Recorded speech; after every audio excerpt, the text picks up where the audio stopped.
Welcome back to Walking Out Wednesdays, and this is, of course, with Coach T, and I am Coach T. And here's where I try to give you a couple of words to live by so that as we're all walking out this journey called life, we what? Get better at that walk, all right? So, my grandmother used to always say to me, learn to disagree without being disagreeable. And I think it took me a while to realize what she was really trying to say, but here's what she meant by that.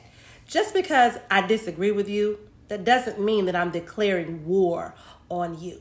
So disagreeing and being disagreeable, they're not synonymous phrases, and they don't mean the same thing. So let's understand the meaning. To disagree means to have or express a difference in opinion. To be disagreeable, on the other hand, means to be bad-tempered, unfriendly, unpleasant, or even unenjoyable. So while it's okay to express that you see things differently, it's not okay, clearly, for you to make others feel attacked by you simply because they don't agree with what you say. Because here's the truth of the matter. People don't have to agree with what you say. They don't have to agree with what you do. They don't have to agree with you, period. And here's the real news flash. You're not always right. And your way isn't the way. It's just a way. And there is a difference.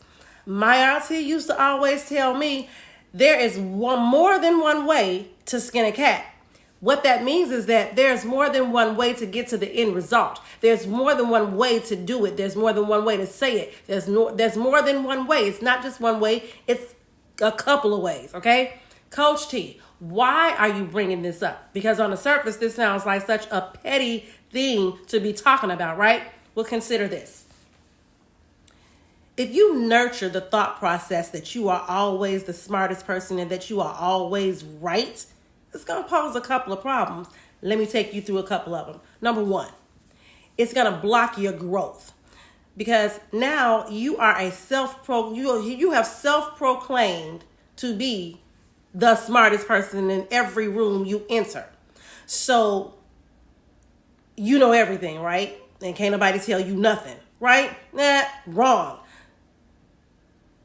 That means that you're going to be unteachable. And unteachable people they're limited to the wisdom and the knowledge that they currently have. They're also limited to the additionally to the skills and strategies and tools that they've acquired to this day.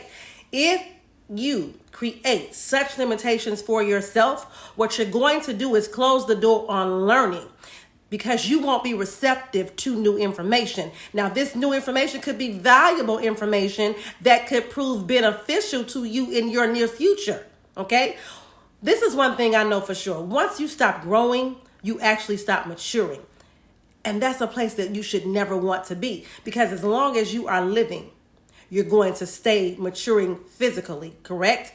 So it stands to reason that you will want to balance that in your life by making sure that you are maturing mentally as well, okay? Number two, it creates a false sense of superiority. If you're always the smartest person and no matter where you are and who you encounter, then it stands to reason that you probably think that everyone else around you is either stupid or at the very least, they're not as intelligent as you. I hate to be the bearer of bad news, but that's just not true. It's not true. And for those of you out here believing and propagating and believing this mess that you are the most smartest person in the room, let me tell you one thing. I got 3 words for you. You ready? You ready? Get over yourself. You are not that type of great. You might be all things wonderful, but you're not that type of great. There will always be someone that is smarter than you. Do you know Leonardo da Vinci actually had a higher IQ than who? Einstein. So if Einstein couldn't corner the market on intelligence, I'm pretty sure you can't. The worst part of that is because you nurture the thought that that the thought that you're the smartest person, it creates this false sense of superiority for you. And that thinking makes you start feeling like somehow you're better than those around you, or that you've deemed less intelligent than you. And this garners this sense of pride that causes you to mistreat people at times. That's a surefire way to make sure that you create unnecessary enemies.